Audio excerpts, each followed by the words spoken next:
Hello, my name is April Maxey. I'm the Vice President of Operations and Human Resources at Lucas Oil Centers. We are located in Evansville, Indiana.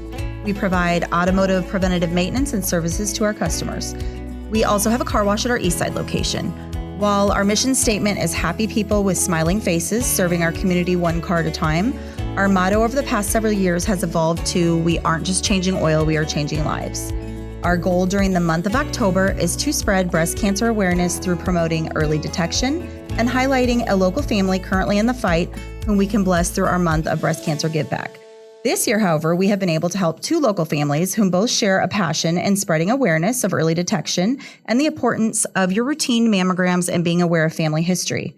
I have with me today Ashlynn Racine of Evansville and Shannon Lewis of Sebree, Kentucky. Both ladies live and work locally here in the tri-state area. We would like to welcome you both to our Girl Talk conversation today. We're going to share a space today to discuss what it's like not only fighting for your life, but being a mom, a wife, a sister, a friend, and an employee.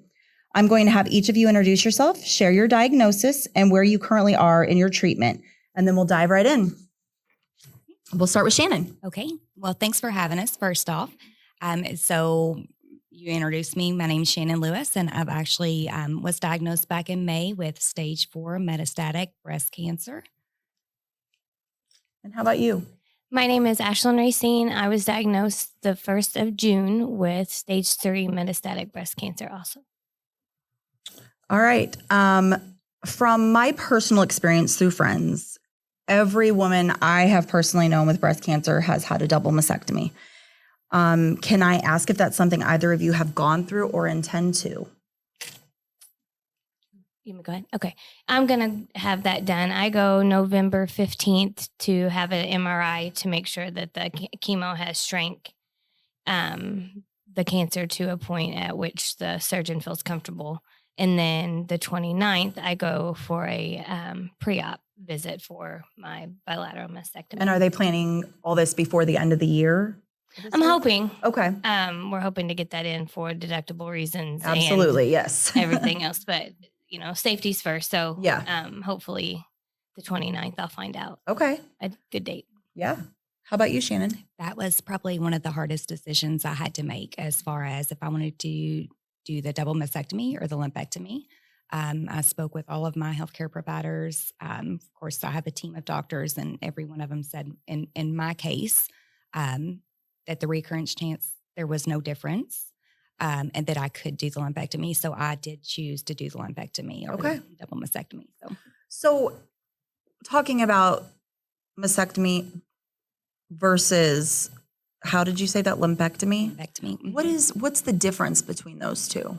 So basically, and Ashlynn, you might be able to, hit on this a little bit better because you probably know more about the double mastectomy, but lumpectomy is just where they would go in and remove the tissue, the tumor and the tissue around. Okay. So not just the whole breast. Okay.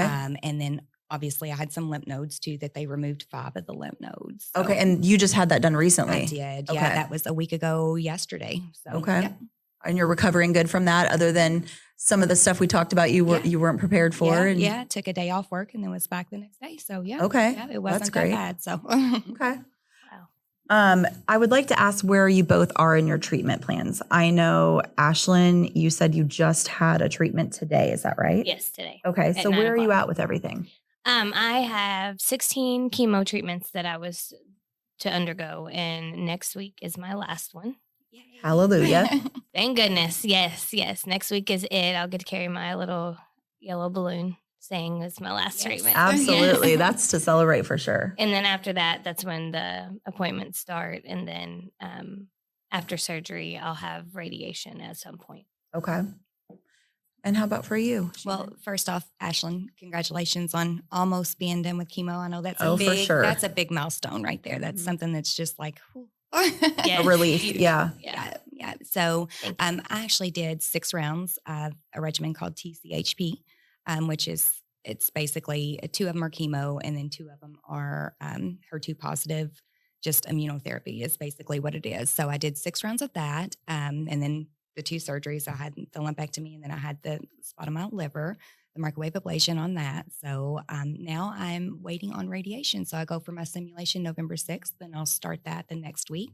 I did start my Herceptin and Perjeta, which is just, like I said, my immunotherapy for how long? I think every 3 weeks for 17 weeks. So to finish out a year. Okay. So this time next year, I'll be completely done with all of my treatments. So, Okay, that's exciting. Something to look forward so to. I know. Congrats. Yeah. So I know that when you're in the heat of it, this is probably an obvious question, but for people that don't know, because we are trying to inform the general public, what is the difference between chemotherapy and radiation? So chemotherapy, I think it's more. I think radiation is more targeted to one spot. And Ashlynn, you I can believe kind that's of what they said. Because chemo, like with mine, I have a port. They put it in, it's a liquid form. Chemo does come in pill forms too, but like mine's a liquid form. It goes in my port. But radiation, I think it's more of it's targeted to those areas, and I'm pointing like I've already Those had specific areas, yes. But like he told me he was going to specifically target my surgical site. Okay. So the radiation. Okay. So I don't know if it's more specific. I think chemo, the way that they explain, because when you're diagnosed with breast cancer, you're like, okay, you have breast cancer. Okay, here's 7 doctors, and they're all doing something different, and you got to remember it all. right. Like It's a lot. Oh, it's but overwhelming. they all care about you, and they all want the best for you. Right. So The goal in the end is the same for every single one of them. it's really, it was kind of breathtaking about how well, personally, I've been taken care of, and it sounds like you've been taken care of the same way. Absolutely. They don't wait. There's no waiting. Mm-hmm. I was having chemo within 2 weeks of being diagnosed.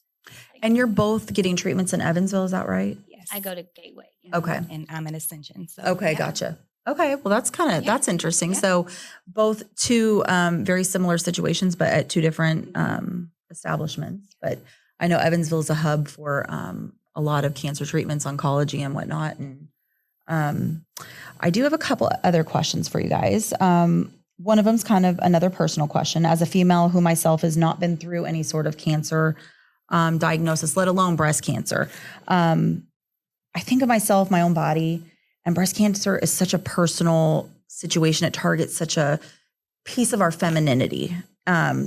Society has put it in our brain from the beginning. It's so important. So have either of you felt this way, or how are you dealing with the shock of dealing with such a feminine part of your own body? I know for me, one of the main parts, of course, Ashlynn might be a little bit different because we're having different surgeries.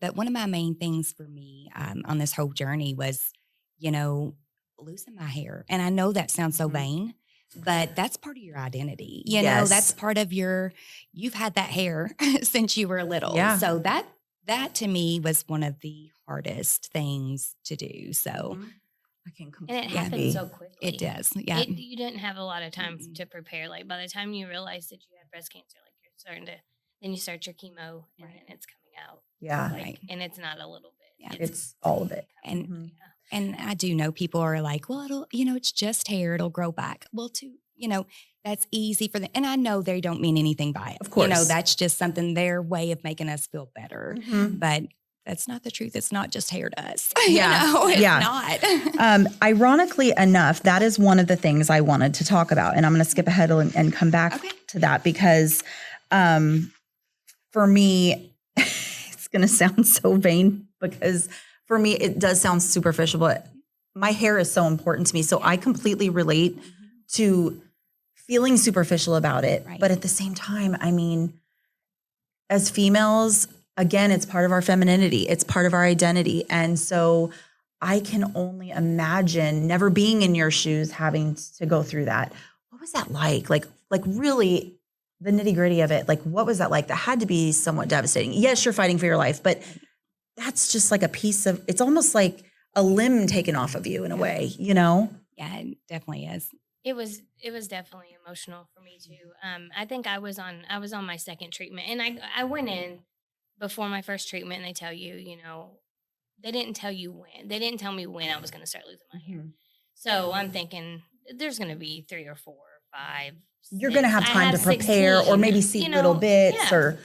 It had just come out a little bit at a time. Well, after my second chemo was on, my chemos are all on Wednesdays, and it was a Saturday morning, and I was sitting in the couch. I'll never forget it. I was sitting in the couch. I just made breakfast for the family, and they were sitting around, and I just got an itch, and it tingles. Did yours tingle? Yes. I left tingles alone after that, Yeah. but after a while. But it was That had to be heart-wrenching. huge. Yeah. And it just kept happening. Mm-hmm. And I looked at my girls. Sorry. Oh, you're fine. I looked at my girls, and I was like, you know what? It's time to shave mommy's hair. Mm-hmm. You know. So I had to rise above myself because I just wanted to sit there and cry for a while, but I was like, no, because cancer is not just a one person, it's a family. It's your family unit. Yeah. It is. And so the girls we got the shave. My husband helped too. Mm-hmm. So we all went into the bathroom. We all, they got to trim, they got to shave. And it turned out to be okay. And I found out that my head was pretty cute. I said, I do have kind of a cute shaped head. But for that moment, it's like you lose. Mm-hmm. And I was just like, if I just keep doing this, I'm just going to keep on.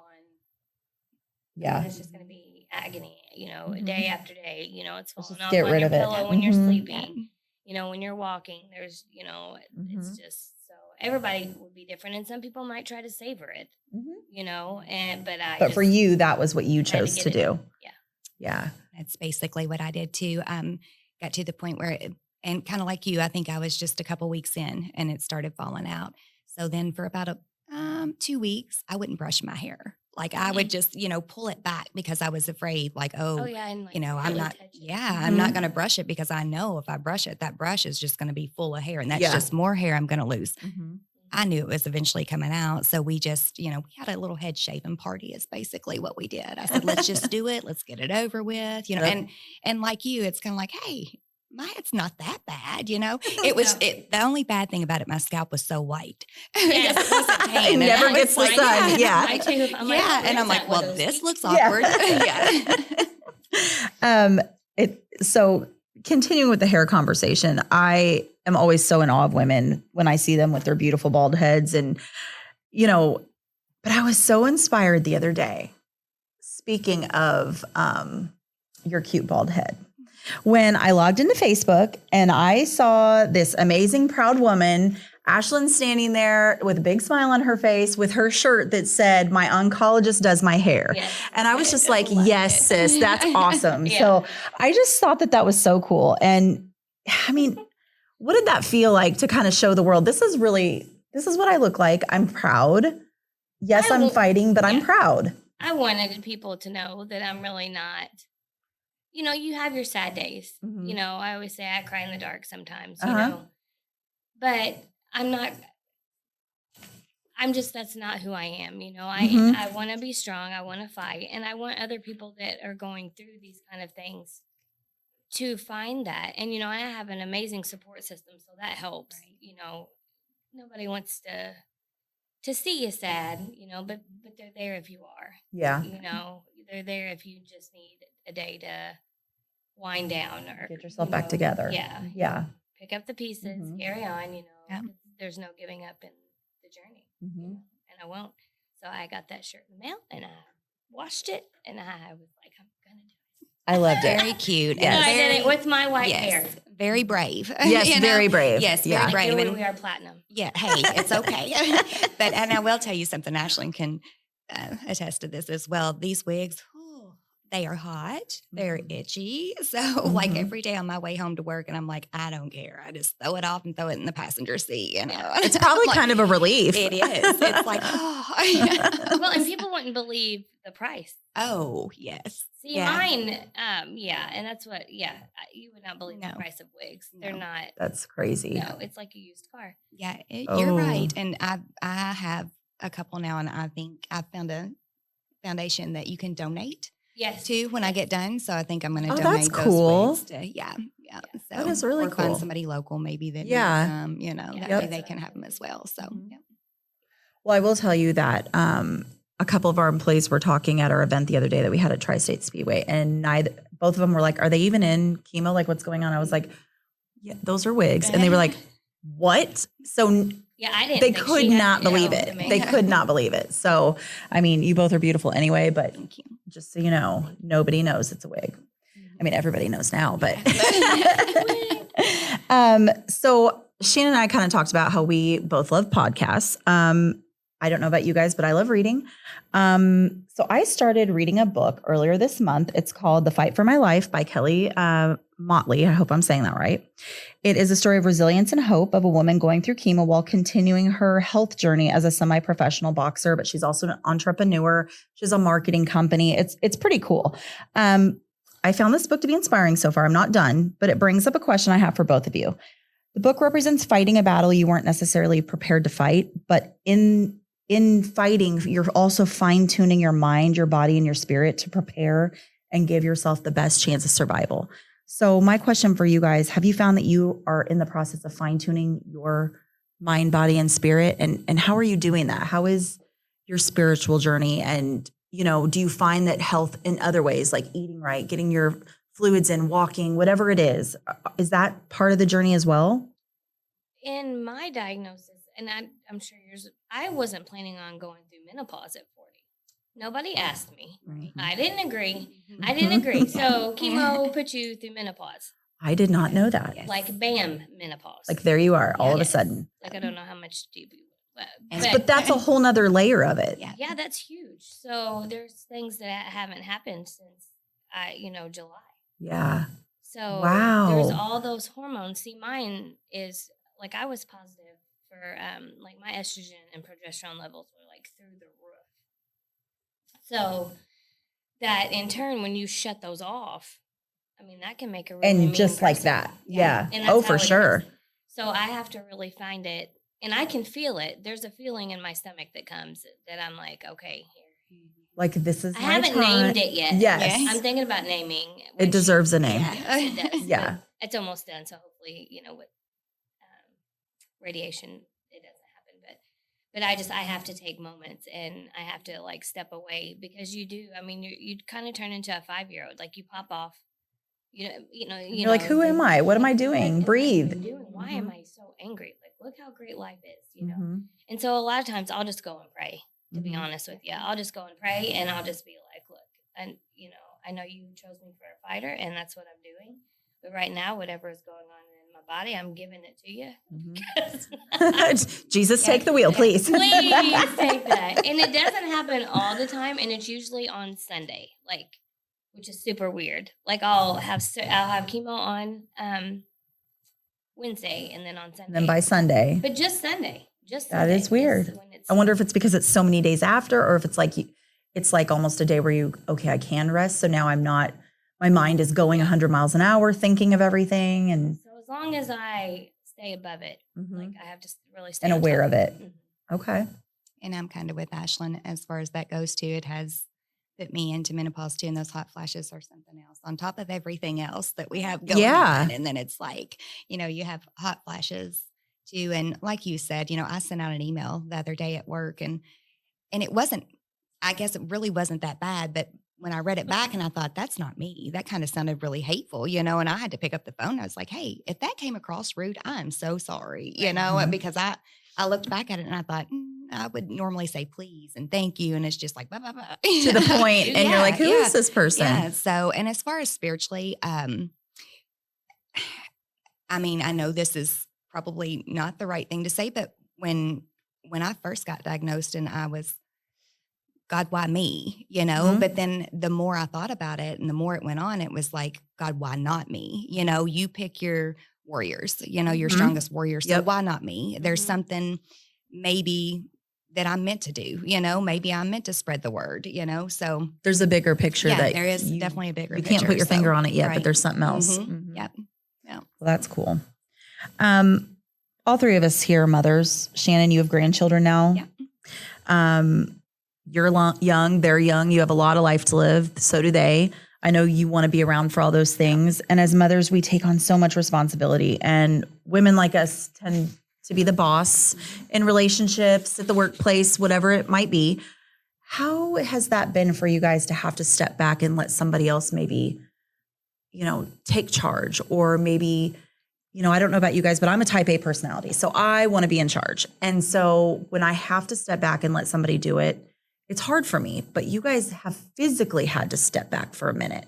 What's that been like? it's been really hard for me to do that because I'm with you. I'm type A personality. You know, I want to take charge of things and make sure, you know, it's done right. So I don't ask for a lot of help. And my family knows that. They'll just keep hounding me. You know, it's, what do we need to do? And I'm like, nothing, I've got it, you know. Of course, you know, my husband, Derek, he's been wonderful. Just little things like unloading the dishwasher. Now, I still will not let him touch my laundry. That's No not way. going to happen. No, I don't. No man is to touch my laundry. If it's piled up, it's, you know, I will get it. You're not touching it. So, but that's been really hard, just trying to step back and let somebody do something for me. Yeah, for sure. That's not me. So, what about you, Ashlynn? I'm the same way too. Yeah, I don't like right now, my mother-in-law's watching my kiddos, which it takes a village to raise kiddos, and they're 8 and 13. I mean, they're wonderful kids, but they have to help, you know. So when I'm working, you know, so technically one would think I'm going to cut back my hours, you know.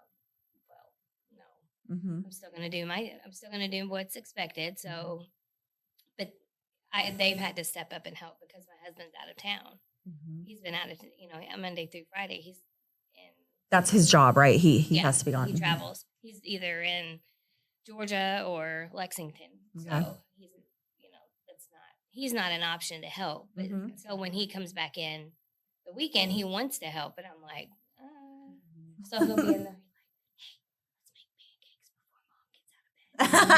So they'll, you know, he does sweet things like that. That's so cool. But you know, my mom and his mom help out so much. That's awesome. Before I get off of work, it's so nice you guys have a good support system, both of you. I mean, I don't know how people do it. I know. Yeah. It's tough. So let's talk work. Ashlynn, you're a nurse. I am. I know that's extremely stressful, very demanding, long hours. Shannon, on getting to know you, I've heard, you know, through our other conversations that you would schedule your chemo treatments on your lunch break or in between stuff and then go back to work. So what the heck? That's crazy, right? I mean, I just think it's so crazy, but I also think it's crazy that the two of you are from two separate walks of life, and yet we have two women here that are both so similar in their work ethic and, you know, just being a boss. And when I say that, I don't mean necessarily like a boss, like the boss of work, but just, you know, in a awesome woman way, like, you know, woman power, hear me roar kind of a way. So my question is, talk about work. How hard has that been to stay on your schedules? Because I know work is important to both of you. I think the biggest thing for me is the training. Doing my job is fine, you know, because but it's when they're training, you know, they want me to train and precept everyone. And so trying to keep my mind where I need to be, right where I need, you know, because it's attention to detail, you know. And challenging. So very challenging. So I think that's the hardest part for me. Because you already have so much on your mind. Right. Constantly. Yeah. You know, are the kids fine? Where's the husband? You know, is this fine? Is the house fine? Are the groceries fine? And chemo brain. Yeah. On top of it, you know. It's such a real thing. I have more chemo brain than I ever had baby brain. I've heard this from people. I've heard about the chemo brain. Yeah, sometimes I try to blame it on chemo brain and it's really not, you know. But I'm like, oh, chemo brain. Oh, it's chemo. Yeah. Well, I told my daughter to go brush her trees. Oh, well. Brush your trees. And she's like, my what? you know, normally brush at night.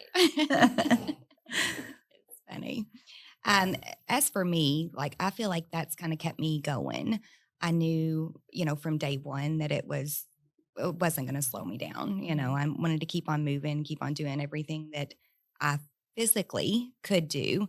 And I thank God that, you know, I have been able to do that. And yet I would do chemo and I would be doing my Zoom meetings while I was on, you know, while I was doing chemo. And then, my chemo days were long. So, you know, we're looking at 7-8 hours sometimes. Oh my gosh. A full day of chemo. So then once I would leave there, I would just check my houses. Like, you know, it might not be but an hour, but you know, I would but you go, still, you were trucking along. Yeah. Truck along. I mean, that's what you know, for me, I feel like that's kept me going. So okay. kept me moving a little bit. Yeah.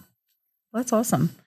Okay, so one thing I wanted to talk about that I've noticed through this journey with Lucas Oil Center, I've noticed that the two of you who didn't know each other before have developed a friendship, right?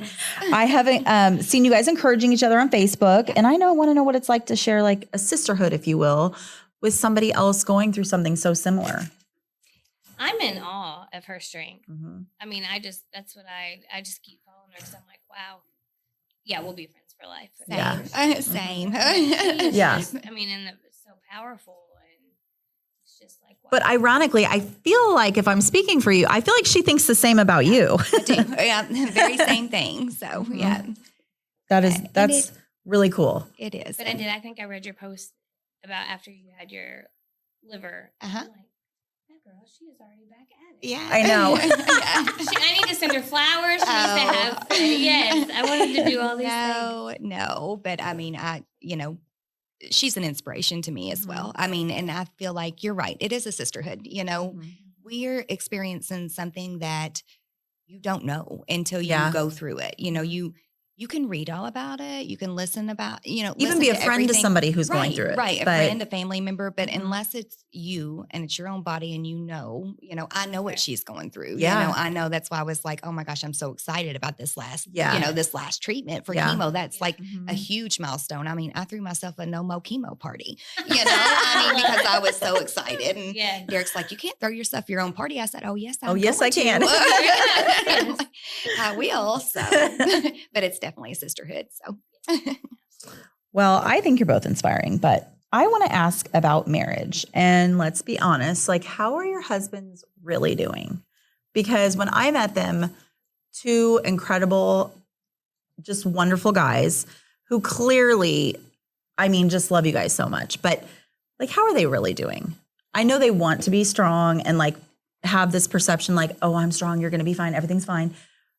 But from the husband's point of view, and there's a ton of husbands that are going to hear this, like, what's that like for them really, from your perspective? For me, as far as Derek goes, it was hard for him. He's a fixer. I think we just talked about that. Yeah, we did. Before, something wasn't right. And I'm like, oh, he'll sit there for hours trying to fix it, So he's a fixer. And this is something that he couldn't fix, So I feel like that was really hard for him. And we had just, his mom, we had just gotten done with chemo and cancer treatments with his mom.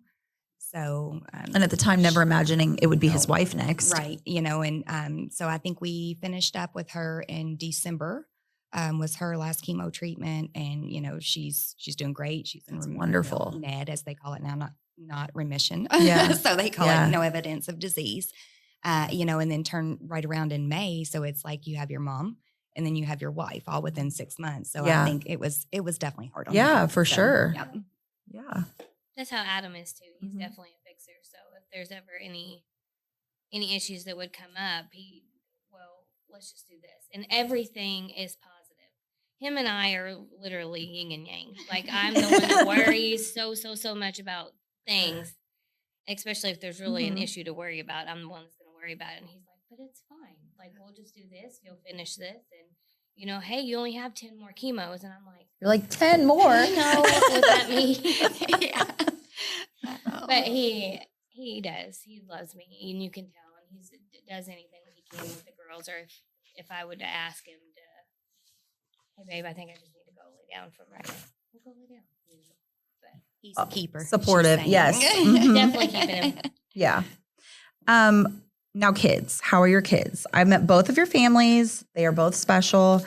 Just seeing your families, how much they love you, the pride as they speak about your guys' strength and resilience and being a fighter and everything. It's very heartwarming. And then Ashlynn, meeting your two girls and just spending time with them at the races when we did that a couple of weeks ago.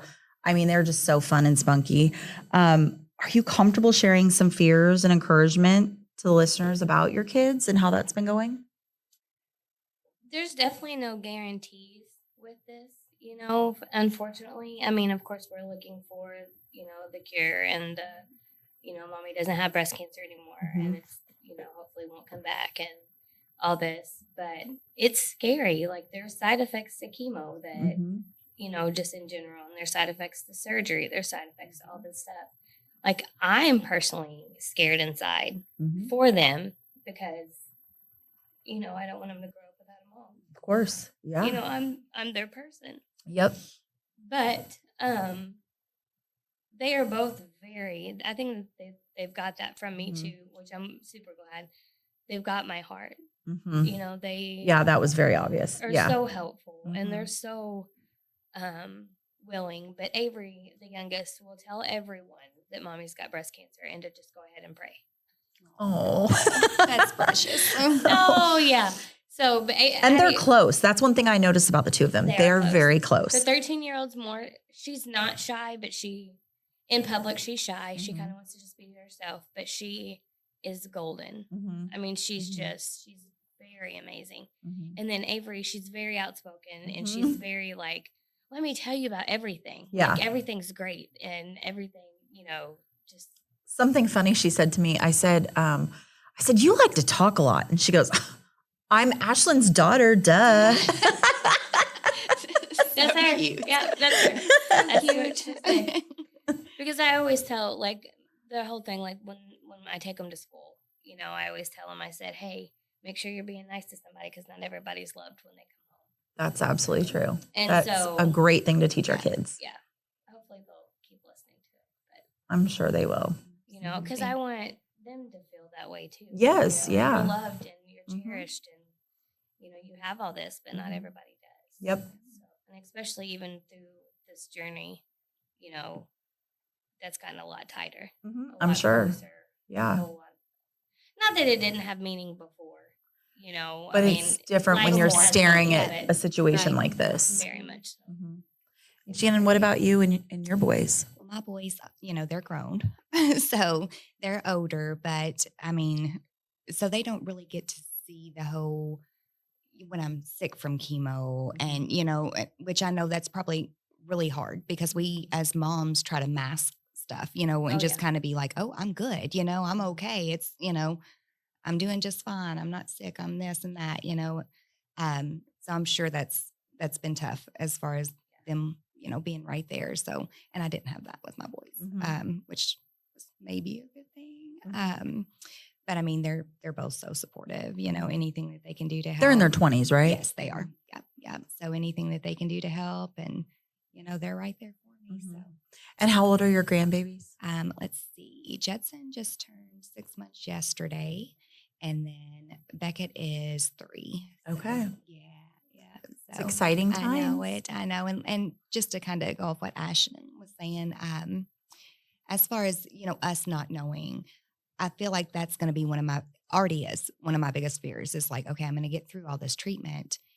And is this going to come back? You know, when's it going to come back? Is it going to go, you know, from my breast to my lymphs to my liver to maybe my bones or my brain, you know? So it's always that thought. And I think that's one of the things that I just, it's kind of in the back of your mind, but constantly trying to push it down. Constantly in the back of my mind. And I'm like, you know, don't think like that. You know, let's not think like that. But I mean, it is. You go there. Yeah. Yeah. You do. You do. Yeah. So, and I have my days like, you know, again, you put on a mask, you know, and you're smiling, and I am 90% of the time, you know, but I have days, and I think, you know, maybe a week or so ago, and I'm sitting outside and Derek walks out and I'm just crying. And he was like, what is wrong with you? You know, and I'm like, I'm just having a moment. I'm having one of those moments right now. And yeah. It was nothing, you know, it was nothing. It was just kind of like, hit you. Well, you know, what is it? And I'm like, I don't know. You know, I don't have any hair. I don't have any eyebrows. I don't have any eyelashes.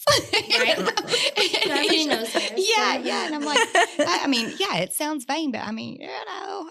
Yeah. Like, let me feel sorry for myself for a minute here. Yeah. And then like 2 minutes later, he's like, you want to go eat? And I'm like, oh yeah, I'm fine now. You know, let's go eat. Yeah. Yeah. But you do have those moments. And like I said, I have very few of them, you know, and I do stay strong and just keep on smiling. And I think we're allowed to, you know. Absolutely. Our feelings are definitely valid. And if we need a moment, just, hey, give me my moment. Right? Yeah, absolutely. So I want to talk about early detection and family history. My passion in sharing all this, I've had different years where we've done our Give Back where my passion has been focused on a friend. I've had 3 friends that we have, people that are very close to me that we have shared this journey with. And, but it's kind of shifted a little bit because for each of these people, early detection has been a huge thing. And so now that's kind of been my passion and what I want to share. And I know that both of you share that same thing. And so I just want to talk really quick about that and what that means to you guys and what you want to get out there to the general public about early detection and knowing your family history and being aware of it, even though not everybody has a family history, because Ashlynn, I know you don't. So let's talk about that a little bit. Well, for me, as far as, early detection goes, and I will say this, and I just had commented on her little post the other night, but my youngest son, which is 23, a friend of his in high school, 23 years old, has breast cancer, Wow. and she's had a double mastectomy. She's been through the chemo at 23. At 23.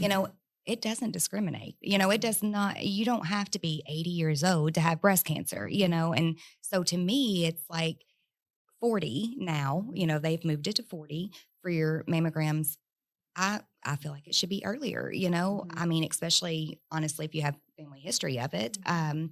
But a lot of the time insurance will not pay for it. Mhm. So, but there are different resources. I was just kind of looking some of them up the other day because I was thinking, okay, maybe I need to post something like this. Like, hey, if you feel like something's weird or off, there, Owensboro Health, I think I heard something that they were doing some kind of, mammograms that they, if your insurance didn't cover it, that they would work with you and they would, you could get a free mammogram. And I'm thinking, that's great. Yeah, that is great. I mean, that's awesome. Yeah. So, and I think, we've talked about this from the very beginning as I put mine off, so Mhm. then I question myself, okay, and the reason why that it's spread, because I did put it off, I just was busy with everything. And I thought, hey, It's nothing. right. It's nothing, Mhm. and I'm just going to be completely honest here. I have implants.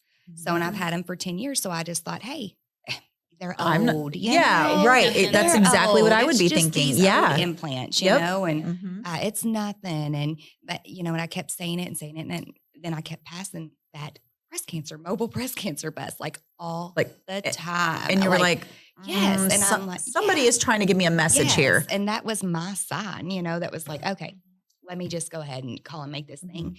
And then that morning, honestly, I wasn't going to go. I had so much to do at work and I'm like, I just don't have time for this. And I'm thinking, no, I'm going. So, God pushed me there, I mean, honestly, he did. He pushed me there and I'm so glad he did. But I mean, if people just any little bit, just feel something off, just, go have it checked out. Listen to your gut as a woman too. Listen to your body, just, if you feel something, if something feels off, just go do it and make sure you get those annual mammograms. I mean, self-breast checks. I've never done that in my life. I'll be honest with you. That's something I just didn't do, So, I mean, the only reason that I kind of felt the knot, I was like rubbing up against my arm or something one day, rubbed against it. I'm like, oh, there's a knot there. So, just make sure, listen to your body. Yeah, absolutely. Yeah, because I actually had under my, where the lymph nodes are infected, they kept telling it would get sore, but they would tell me it was just from where I was shaving. So I didn't have any family history of breast cancer. I think my grandma did, like when she was in her 80s. Like it wasn't anything like. It wasn't alarming because she was 80. Right. It's whenever it gets to be that, it's usually just hormone based and it's, is what it is. But, so the day that I went, she was like, well, let's just go ahead and get a mammogram. They just switched it. And I'm like, I just turned 40. Like, what do you mean? Now you're making me feel old, Oh, Lord. So then I went, and something told me to go ahead and do it too, because it was like 1 week. I went to her and then I had it scheduled like that next Thursday or Tuesday or Thursday, something like that. And then they called me back within an hour wanting a diagnostic, and then it just went from there. But yeah, I have done self-exams before, but not monthly. And being a nurse, your body and to listen to your body, but you're also probably the worst patient. I'm the worst. I mean, because you're a nurse. So it's like, unless you're bleeding or broken, I don't even want to deal with it. Yeah. Let me put it back on. Yeah, exactly. But yeah, definitely listen, and definitely, because, getting you're okay is a whole lot better than, oh, you've got stage 3 breast cancer. Yep. Right? Yep. So, And money is, people don't want to go get it done because it costs, and it does. Everything costs so much, but your life, you can't put a dollar sign on. That's right. Yeah. Well, I just want to wrap this up saying that I am in awe, inspired, and just so blessed to have gotten to know both of you through this journey. And we're really excited about this weekend, our give back, Friday, Saturday, and Sunday. Friday, Saturday, Sunday at the Wash, 20% of our sales are going back to both these ladies. And then on Sunday, I should say Saturday, our lube service. And again, I want to say if somebody doesn't need a service done, gift card purchases coming and buying our breast cancer hoodies, some product. We have weather tech stuff. We have all kinds of different stuff in our lobbies. Anything helps, and 20% of that goes back to these ladies. And then Sunday with our trunk or treat at our East Side location. Registration starts at 3 and the trunk or treat is from 4 to 7. It's a $20 registration fee per vehicle, open to the general public, and we're going to have live performances and food trucks and candy and fun. So thank you ladies so much.